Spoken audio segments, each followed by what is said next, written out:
Alright, so this is a really creepy true horror story that happened back in 1963 in Yerbabuena, Tamaulipas in Mexico. About right in 1963, there was this teenager named Sebastian Guerrero, and he was looking in this area of the Yerba Buena mountains because there was always these tales of gold and fortunes hidden in these mountains. So he was just doing some exploring when he came upon a cave that was actually had some noise in it. It was making some noises, and he sounded like he heard people and some screaming and some things going on. He thought so. He investigated. He snuck up on it, and then as he looked, he just like froze. He just kind of like froze in fear, and he kind of just looked again to get closer, see if what he's seeing is real. And it scared him. And he goes, I've got to get out of here. So he snuck back out of there and took off running. And pretty much, instead of going home, he went all the way to the police station, which was a long, really long hike. And he went, and when he got to the police station, he said, "Hey, hey, hey," all he could explain kind of what to the police he was seeing was there's vampires in the caves up there. You gotta go get it. And the police kind of look like, okay, they're a little skeptical, that there's vampires in there. And he said, yeah, yeah, there's real people in there, vampires, and they're drinking blood and doing stuff. And he said, oh, okay. So one of the officers actually said, I'll tell you what, I'll walk you back home and we'll stop by there on the way. So they took off. And later on, the other officers were kind of waiting for him to get back, and it was getting late, and he said, oh, he should have been back by now. And then they said, okay, it's getting real late, and they tried to call him on his radio, and he didn't answer. So then they said, okay, there's something wrong. We know we need to get a team together, maybe, and get this the military to go check this place out and see what's happened to our friend. In order to really understand how the story got to this, you have to go back about maybe 6 months in 1962, and there was two brothers that were like scandals, criminals, and wanted to take advantage of people, and they had to find a place, where can we take advantage of some people and kind of brainwash them and come in there and tell them stories and control them. So they picked Yerba Buena because it was isolated, maybe with 70 people in the mountains, and they were farmers, impoverished, and illiterate. So that we can take advantage of them. And when they first got in there, and they kind of told them they were like, we are the prophets of the Inca gods, and they kind of skeptical a little bit, and they did some like hand tricks and some things to kind of convince them, and some of the people, most of them, they started all believing that, these must be the prophets. They said, if you'll do what we tell you, we'll give you all kinds of gold and treasures, but you have to do, please the gods. And in this ruckus of manipulating them in their minds and hearts like this, they actually did some things, like they had these drugs and or like this, which was really crazy, uh, the some of this didn't work out as well as the brothers, which actually were named Santos and Cayetano Hernandez. The brothers that were there to manipulate them thought, well, we've got to get another act together because they're kind of losing control on these people. And those they went to another town next to the Yerbabuena and found this prostitute named Magdalena Solis and her brother. And told them what they were trying to do. They kind of needed something to come in here to get these people's attention, and if she would come with them and do some things. And they said she agreed, like, yeah, sounds like a good idea. So she went with them, and they went back to the mountains of, Yerbabuena, and and the brothers came out and said, hey, we got a really special thing. You need to come up to the mountains. Everybody needs to come to the mountains. We got a real special show for you. You really got to come up here.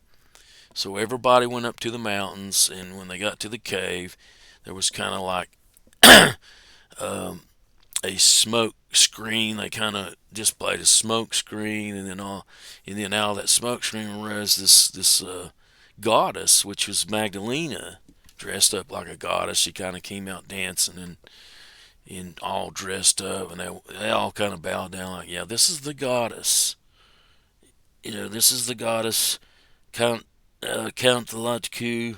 which is kind of the goddess of Aztec goddess of life and death and wealth and fertility and things of that nature. So they really believed this. They bowed down, and there was a rumor or that a couple people had tried to leave. They said this is not right and tried to leave, and she said, if that's true, let's go get those people. And she commanded them like she was the goddess. And they went out and found them, and they went out and brought them back to the mountain. And then she commanded them, the villagers, to say, to beat them, burn them, and then start cutting them and, pouring out their blood into chalices, and then mixing that, I think, with chicken blood and then some drugs. And they started passing all that around and drinking that. And then the last thing she did before the person died, she took a big knife and jabbed the heart out and pulled it out while it was still alive, to show them before they died. And that was the ritual she did. And everybody was like bowing down, like, oh, they're more than just thinking now. They're thinking they're little fear taxes. Oh, we better respect this goddess, because she does really seem real, and she really kind of got the minds of these people to where they really believed in this now. It wasn't just a fake thing. And she kept everybody coming up here to the mountains and doing these rituals, and she would bring them all up there, and all the villagers are there, and then she'd pick one, and they would do a ritual sacrifice on this person, and all the friends and villagers, they would take this person and make them, kill them and burn them and cut them up, drink their blood, and at the end of it, she cut their hearts out. And they were continuing to do this until one day Sebastian came upon the cave and saw what was going on. He actually witnessed this and saw the horror of it. Now, to him, them drinking blood, he said, these are vampires. That's all he could kind of relate it to, and that's what he saw. So when he went back and told the police, and then the police didn't really believe him, but they said, hey, we'll send one guy with you to get you back home and check it out. Well, anyway, they never came back.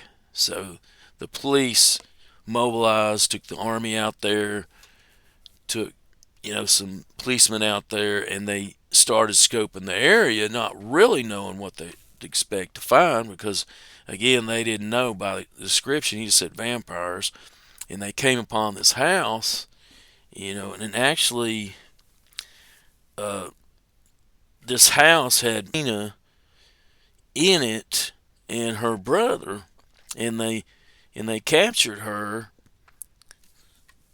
and him, and then later found right beside the house, they found, unfortunately, Sebastian and Lewis, which was the police officer.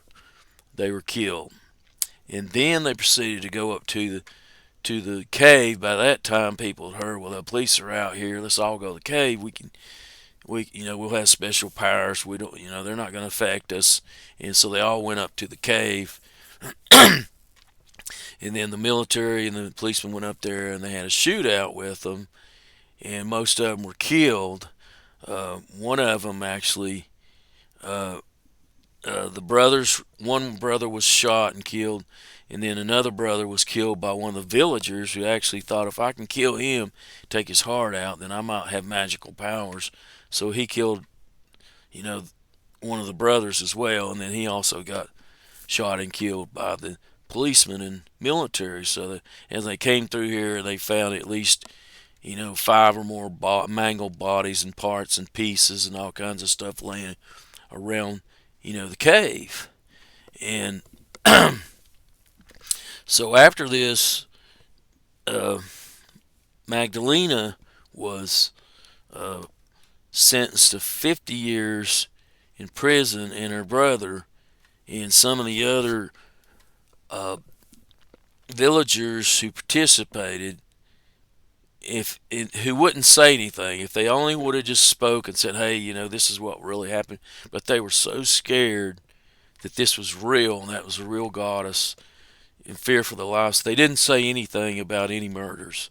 So they also were given like 30 years, but they all were just convicted of the two murders that they found, which was Sebastian and Lewis, the police officer. For all the others, they found maybe about 15 other people that had been killed, but they couldn't prosecute because of them, because nobody would come and witness to say that that's what happened. They were too scared, and only years later did they actually, after they got over the fearfulness of this goddess and the realness of this situation, they came out and then told more about the story. But this is really crazy, and I have to say Sebastian was actually a hero, though he died in the process. Um, because he did stop this, and who knows how many more people would have got killed if he hadn't. But it's really a crazy story. And then Daddy's gonna meet us outside. Is that a child? No. I think it's a child.